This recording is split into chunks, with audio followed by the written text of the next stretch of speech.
At para sa ating morning revival preview ngayon, ang schedule natin ay week 6, day 3.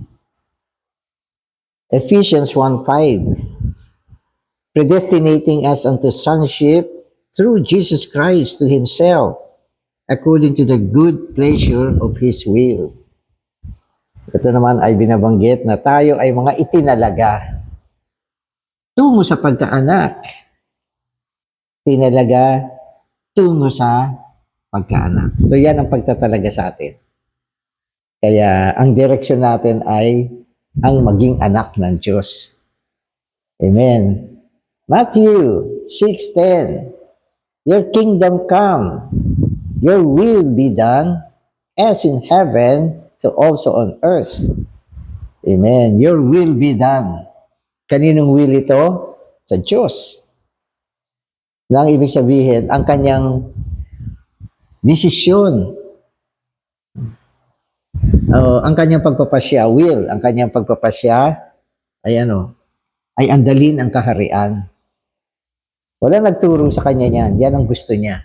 Ang ibig sabihin ng will ay kung ano ang gusto. Yun ang kanyang will.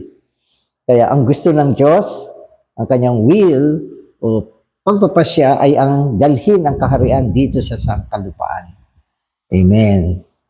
Kaya your will be done. Mangyari nawa ang iyong kagustuhan o ang iyong pagpapasya. Amen. In the universe, there are three wills: the divine will, the satanic will, and the human will. God's will, being self-existing, is eternal, uncreated. As created beings, the angels also have a will. One of these angels, an archangel, was appointed by God to rule the universe that existed before the creation of Adam. O ito, binabanggit dito yung tatlong will sa buong sansinukob. Tatlo lang ang will. Hindi kasama yung animal will. Tatlo lang ang will meron. Yung una ay yung tinatawag na divine will. Pangalawa, satanic will. Pangatlo, human will. Yan lang ang tatlo. Tatlong will na kinikilala. At syempre, pag sinabi natin divine, yan yung will ng Diyos. Yan yung kanyang pagpapasya. Yan yung kanyang plano. Yan yung gusto niyang gawin. At ang sumunod naman ay yung satanic will.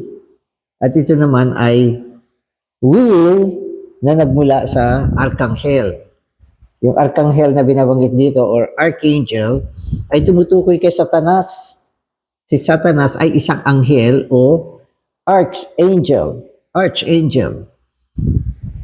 Ibig sabihin, mas may ranggo siya kaysa sa mga ordinaryong anghel. Anghel din siya, pero mas mataas ang kanyang posisyon. At itong si Satanas ay tinalaga ng Diyos. Bago nilikha si Adan, itong Satanas o archangel, mabuting anghel to.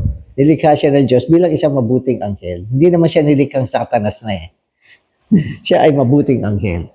At nung itinalaga siya ng Diyos, iniatas ng Diyos ang kapamahalaan ng buong sansinukob at lahat ng mga nilalang dito sa sansinukob. At ito ay naganap bago nilikha si Adan. Ibig sabihin, bago nilikha si Adan, meron ng langit at lupa. At ang unang mga nilalang na umiiral dito ay mga anghel.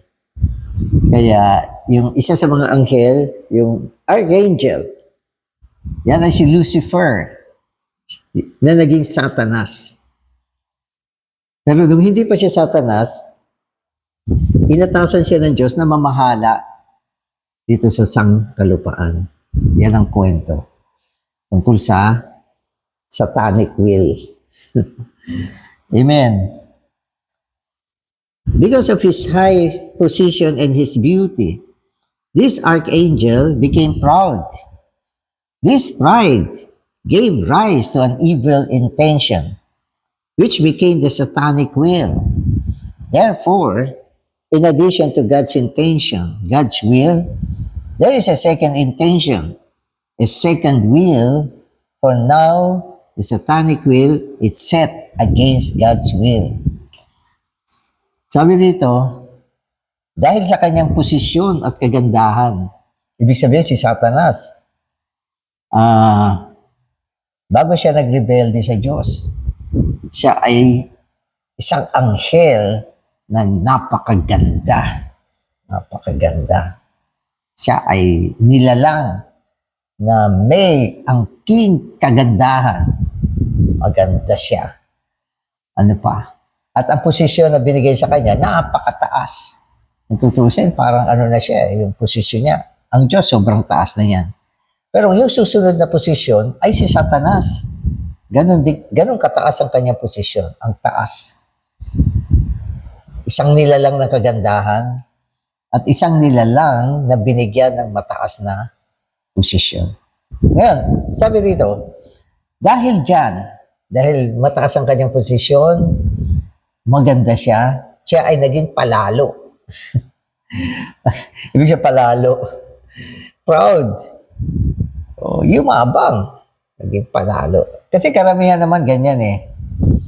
Yung mga merong angkin na mga posisyon o mga asset, kagandahan o mayaman, matalino, galing sa mga ilang bagay, ekselente. Yan yung mga tao na pwedeng maging proud. Kasi sinasabi nga, may ipagmamalaki. Kaya nagmamalaki, nagiging palalo kasi meron silang ipagmamalaki. So, ganyan na nangyari kay Satanas. Dahil sa kanyang kagandahan, siyempre, tinignan niya yung sarili niya. Ganda-ganda ko. Sabi niya, ganda-ganda ko. Kaya, huwag niyo tignan yung sarili niyo kung maganda kayo. Lalo na ngayon, uso yung mga selfie. Kaya yung marami mga nagse-selfie, mga magaganda at gwapo eh. Yan, mahihilig mag-selfie ang mga yan. Pagka-selfie, ipopost. Yung iba naman magaling sumayaw. Pagkasayaw, ipopost. Kung wala kang alam, hindi mo ipopost yung mga hindi mo alam. Alam mo, pangit ang boses mo. Hindi ka kakanta ng kanta at ipopost mo. Sasabihin ng tao, ano ba yan? Pero kung magandang boses mo, ayun, ipopost mo. Ganyan nangyari kay Satanas. Ganda. Tinitignan niya yung kanyang kagandahan. Ganda. At ang taas ng posisyon. Taas ng posisyon. Kaya dahil dyan, palalo. At inisip niya, dahil sa kung anong meron siya, pwede na siyang pumantay sa Diyos. Kaya may isang verse sabi niya, I will be like the Most High. Ako ay magiging katulad. Yung Most High doon ay ang Diyos. Parang sinasabi, magiging katulad na ako ng Diyos. Sino ka? So yan yung kwento kay Satanas. Kaya siya naging Satanas. Amen. Kaya si Satanas ay nagkaroon ng isang satanic will. Kasi Satanas na siya. Nagkaroon na ng isang satanic will. At itong satanic will na ito ay laban sa God's will. Lumalaban na siya. Lumalaban na. At siyempre, nung siya ay pumosisyon sa ganyan, naging kaaway na siya ng Diyos. Siya ay naging katunggali, kaaway ng Diyos. Siya ang pinakakaaway ngayon ng Diyos, si Satanas. At marami rin siyang kapangyarihan. At lahat ng yan galing sa Diyos na binigay sa kanya bago nilikha si Adan. Kaya yung isang message natin sa ministry, ang title ay Origin of Satan. Kung gusto niyo pa malaman kung ano pa yung mga nangyari sa kanya, paano siya naibunga, basahin niyo yung isang book na ang pamagat ay The Origin of Satan. Ang tingin ko sa truth lesson yan. Truth lesson. Para malaman nyo ng gusto. Yung kanyang history, pag sinabi natin origin, Paano siya naging Satanas? Amen. Today's reading na ako, all warfare has its source in this conflict of wills. The controversy in the universe began with the rebellion of the archangel against God. That rebellion was the beginning of all the fighting that is now taking place among the nations, in society, in the family, and in individuals. Yung pala.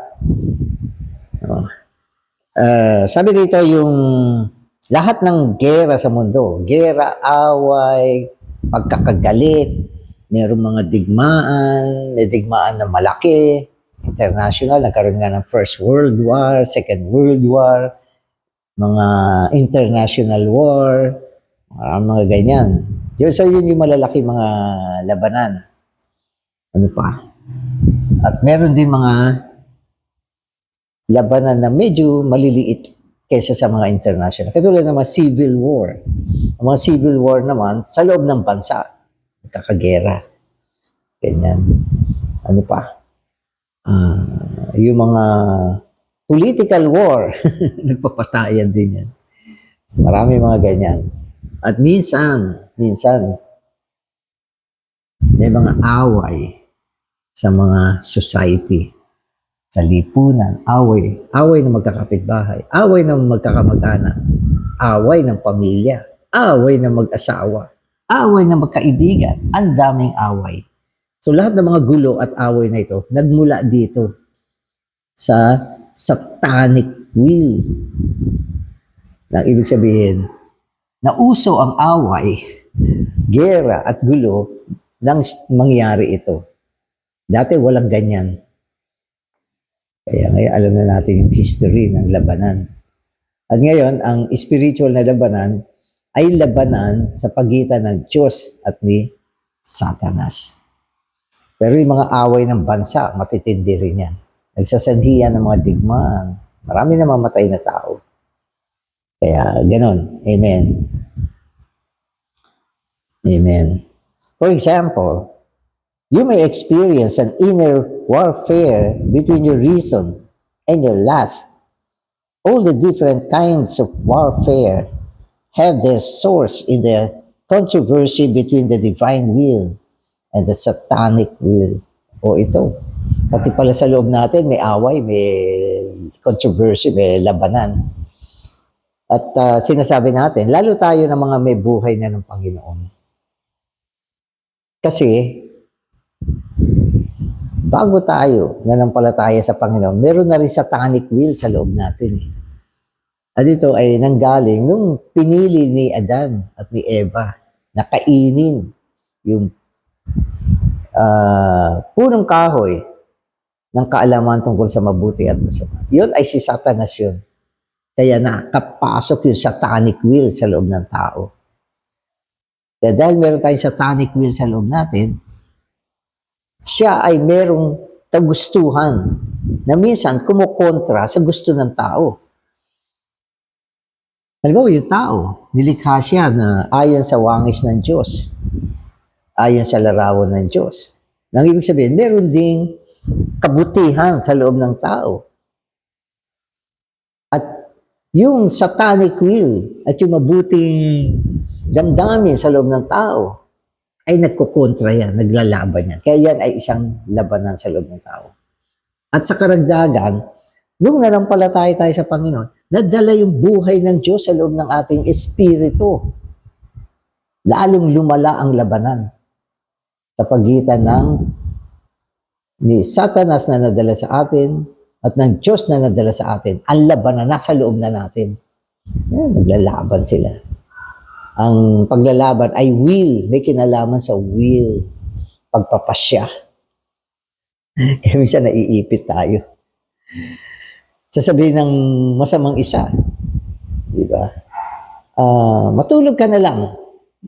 Masarap matulog. Magpahinga ka. Sasabihin naman ng divine will, hindi. Pumunta ka sa meeting. Mag-meeting ka. So, dalawang will ang nagbabanggaan sa loob natin. Kaya yung espiritu natin ay gusto niya mag-meeting. Kasi yun ay nagre-represent ang divine will. Yun naman laman natin. Laman natin. Ayaw niya. Kasi andun yung satanic will. Kaya naglalabanan yan. Sino ang madalas masunod? Hindi ko alam kung tungkol sa inyo. Ikaw ang nakakaalam niyan. Sino ba ang madalas masunod?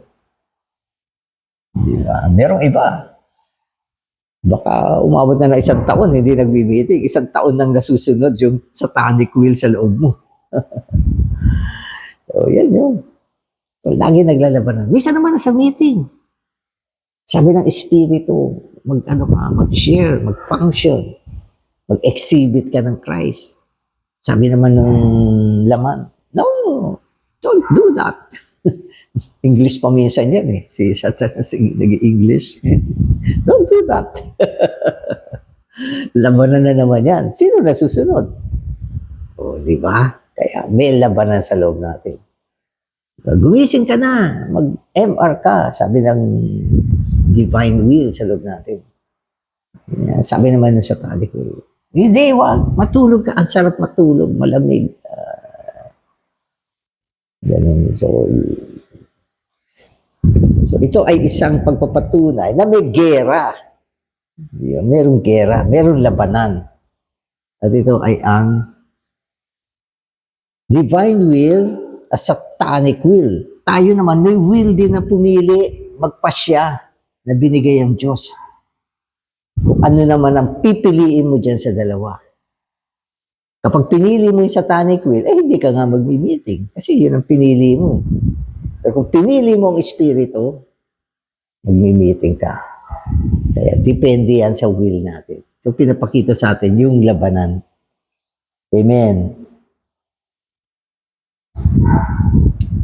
Amen.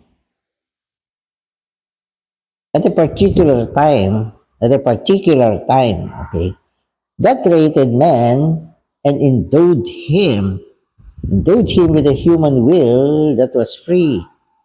It is because God's greatness that He gave man a free will.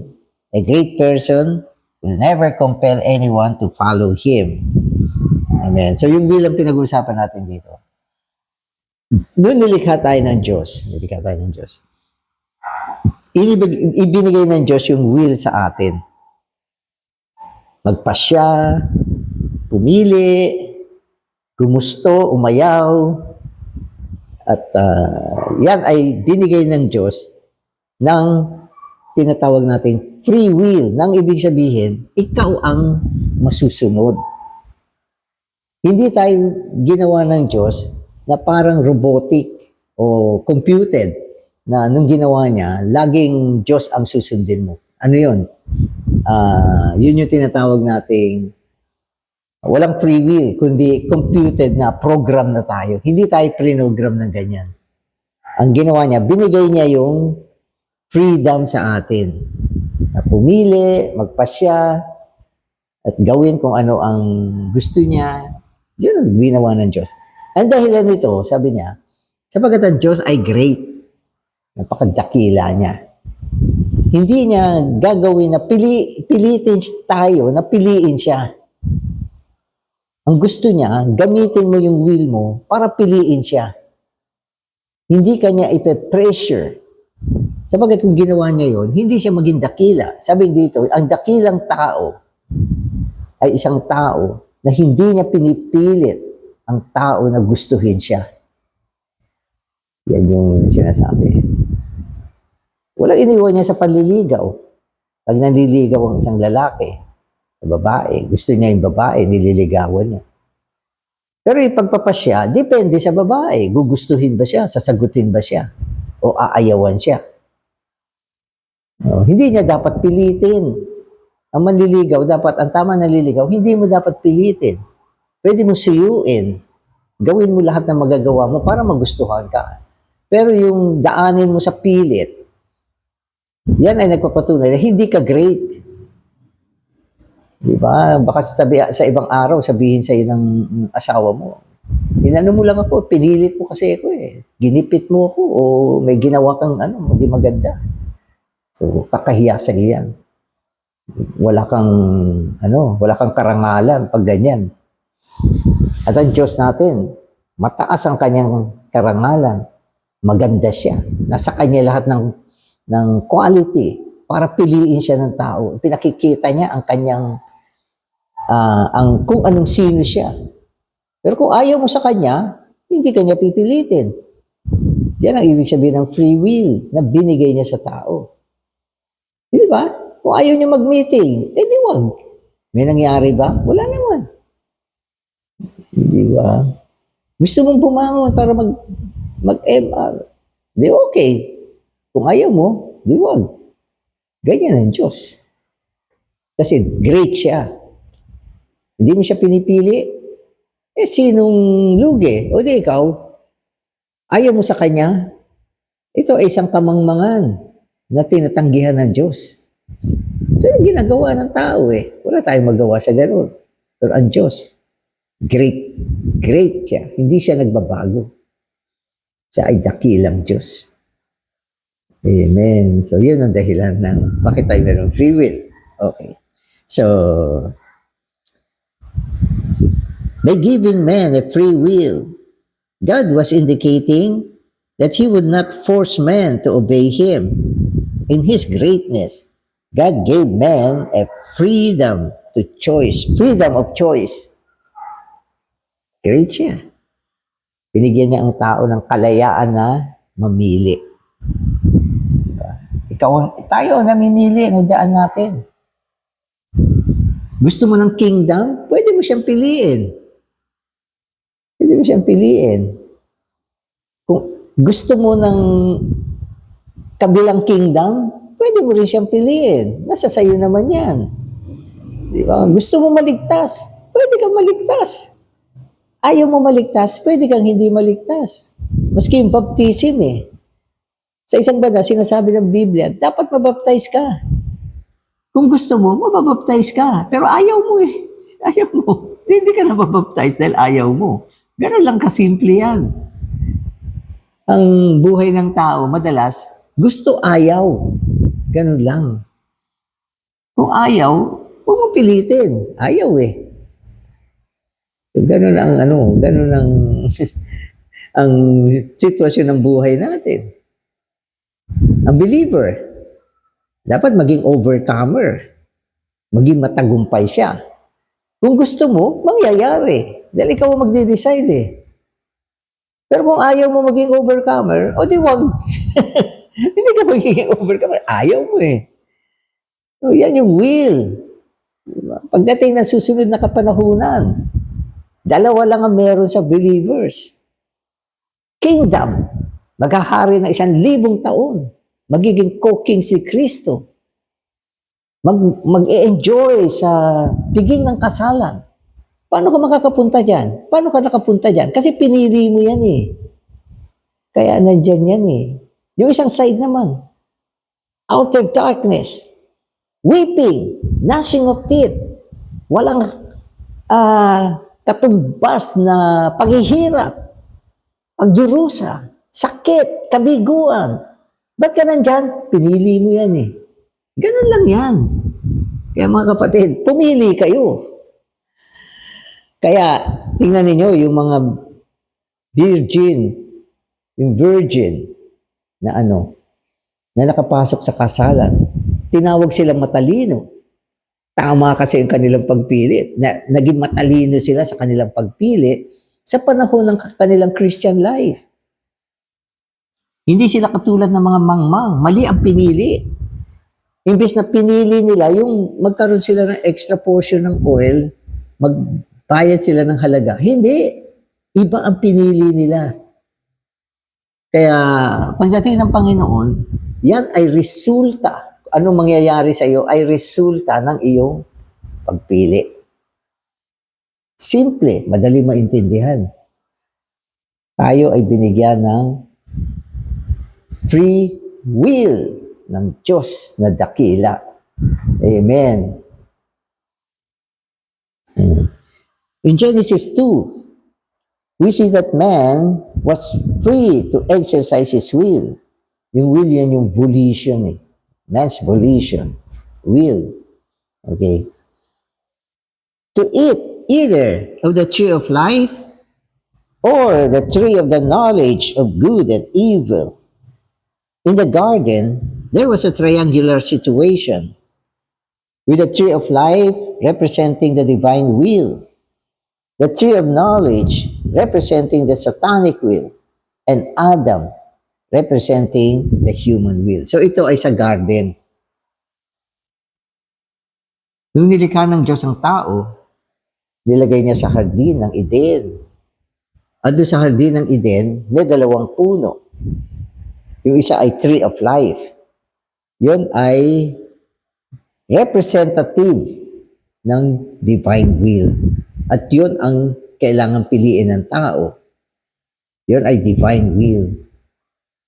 Yung isa naman, tree of the knowledge of good and evil. Si Satanas yan. At yan ay sumasagisag sa satanic will. At malinaw na binalaan ng Diyos ang tao. Sabi niya, itong puno na ito, yan yung punong kahoy ng karunungan ng mabuti at masama. Sabi ng Diyos, huwag mong kakainin yan. Ang linaw. Ang Diyos pa nagsabi.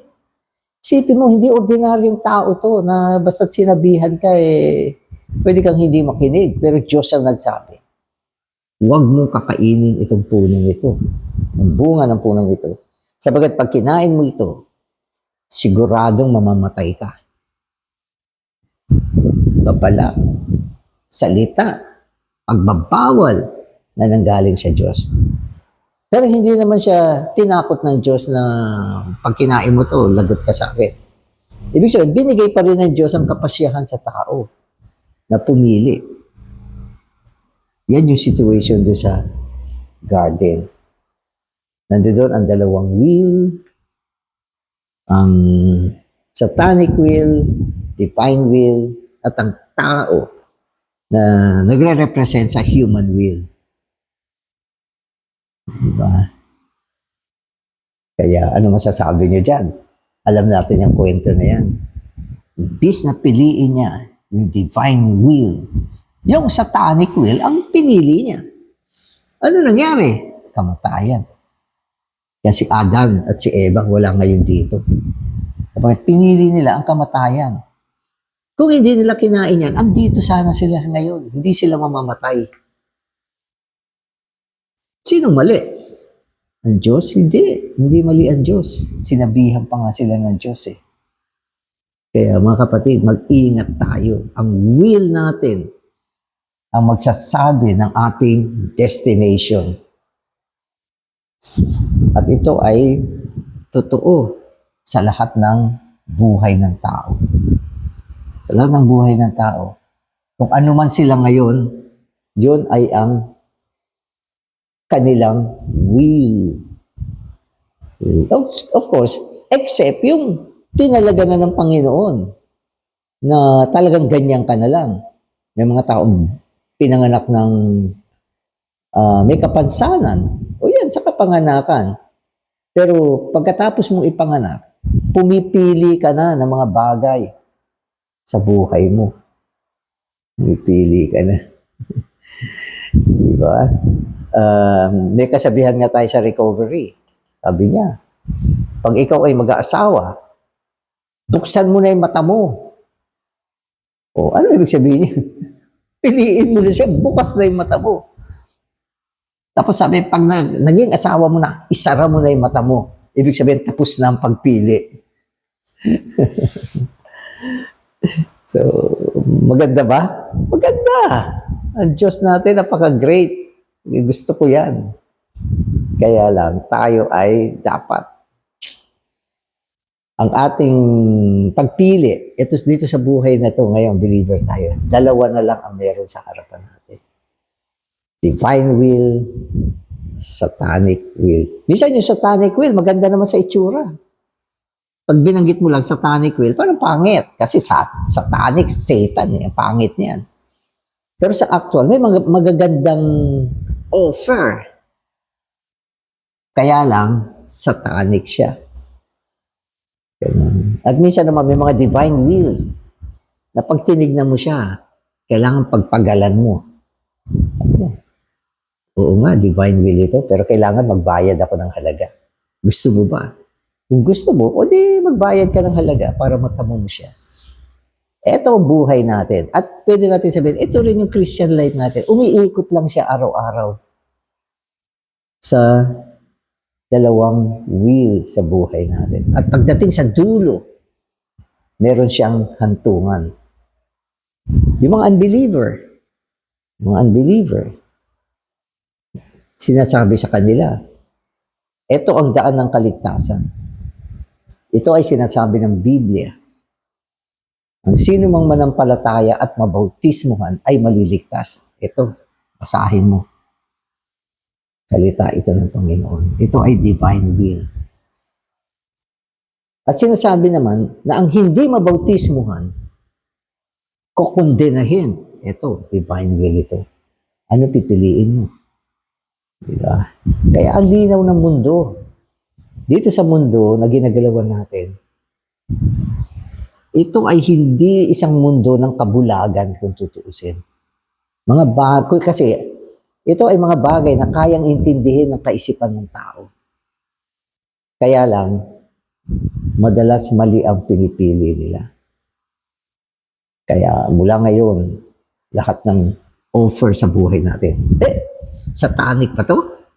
Divine ba to? Pag divine, go. Pag satanic, tanggihan. Ganun kasimple ang buhay natin. At kung hindi ka naman sure sa isang bagay, mag-pray ka. Panginoon, ipakita mo sa akin to. Ipapakita yan ng Panginoon sa iyo. Kaya yan yung war sa panahon na ito. Okay, magbabasa na ako. Mahaba. Amen. Actually, the tree of life denotes God Himself, and the tree of the knowledge denotes Satan. Therefore, there were three persons, God, Satan, and man, each one with a will. Yan, naintindihan na natin yan.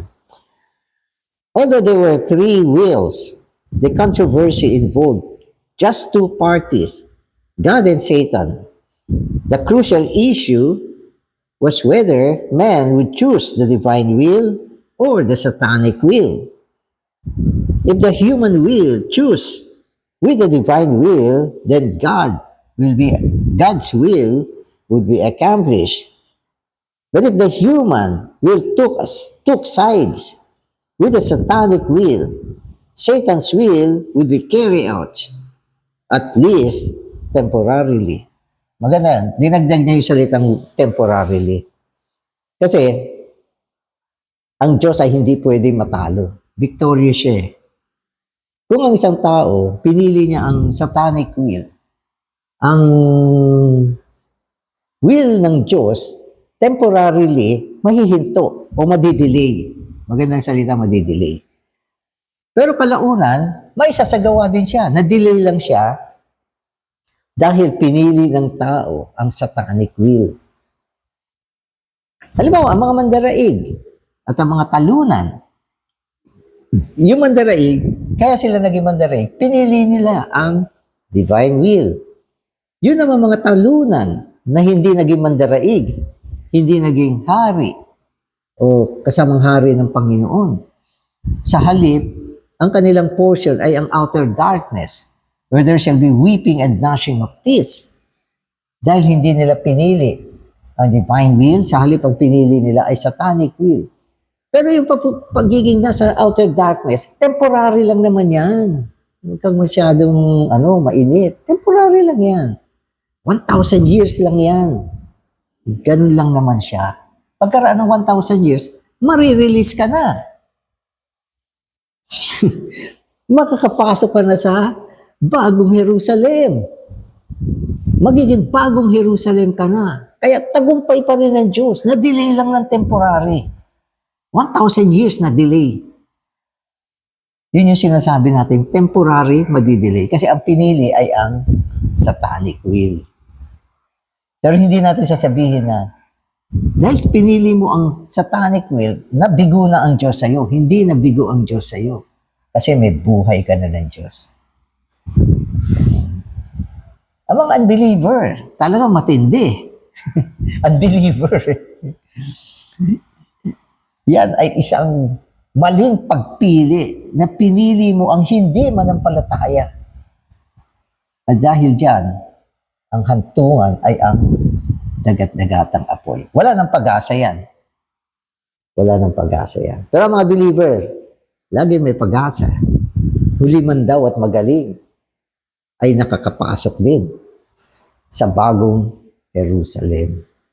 Diba? So itong lahat na ito ay mga vision natin na malinaw natin nakikita. Amen.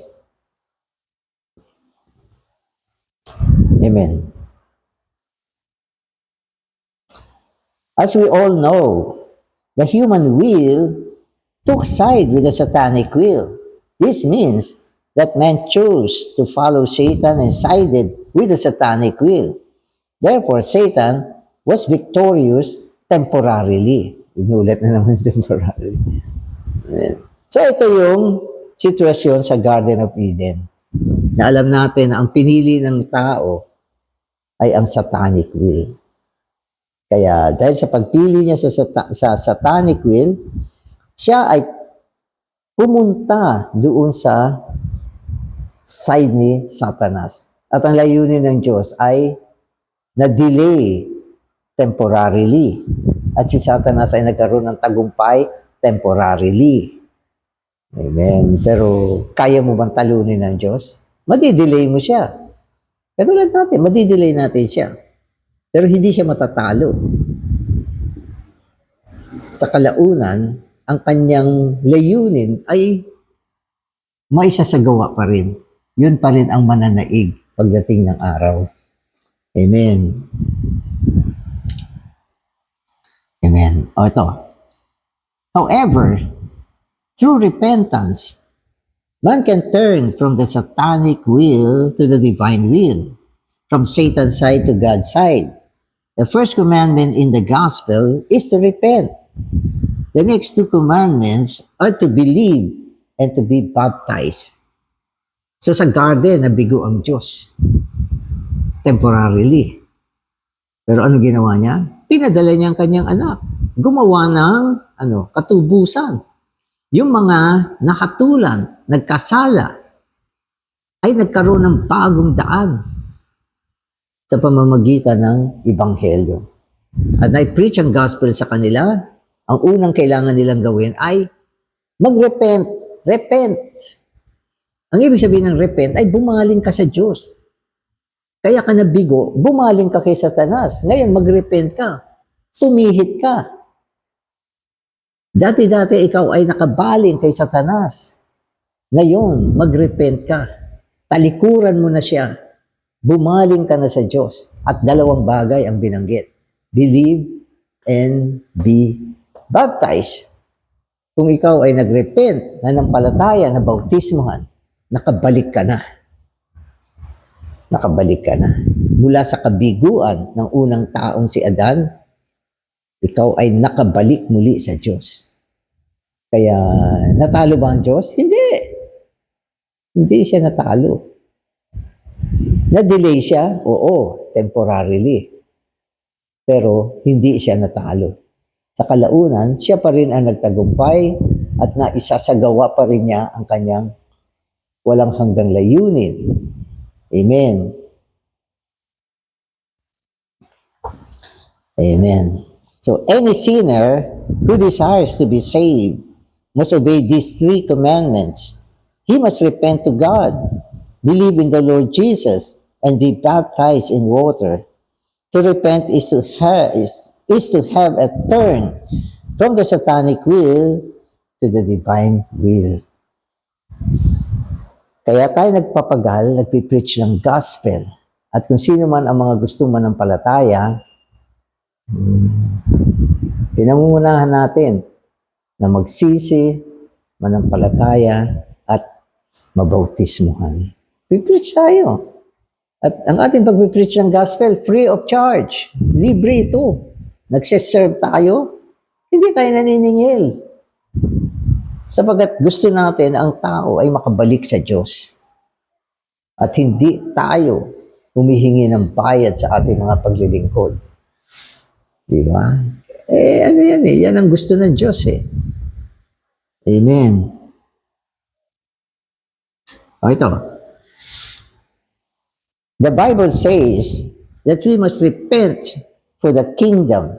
Tama naman yan. Di ba? Ang Panginoon, sabi niya, repent for the kingdom of God has drawn near. Yan din ang sinabi ni John the Baptist. Repent for the kingdom of God has drawn near. Pareho lang. Ang ibig sabihin, repentant is for the kingdom. Repentant is for the kingdom. Amen. The kingdom of God is actually the exercise of the divine will.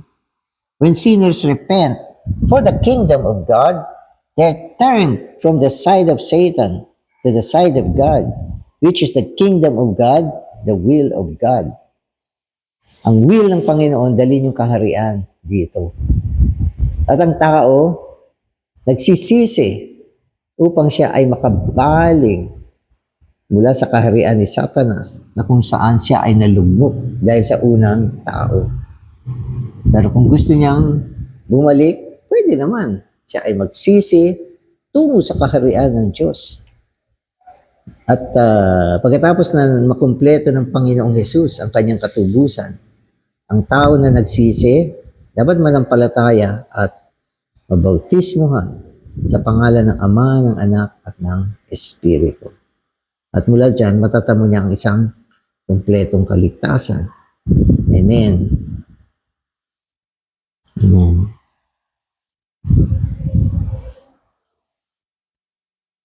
Amen. So after a person turns from the satanic will to the divine will, he must believe in the Lord Jesus and be baptized. Through baptism, he is brought out of the authority of darkness, the satanic will, and is transferred into the kingdom of the Son of God's love. Our walk is for the fulfillment of God's purpose. Our living is for the satisfaction of Christ, and our fighting is for the defeat of God's enemy. Amen. So, mahalaga dito na intindihan natin kung ano ang labanan na umiiral ngayon. Ito ay ang labanan sa pagitan ng Diyos, ang will ng Diyos at ang will ni Satanas. So yan ang labanan ngayon. Amen. Amen.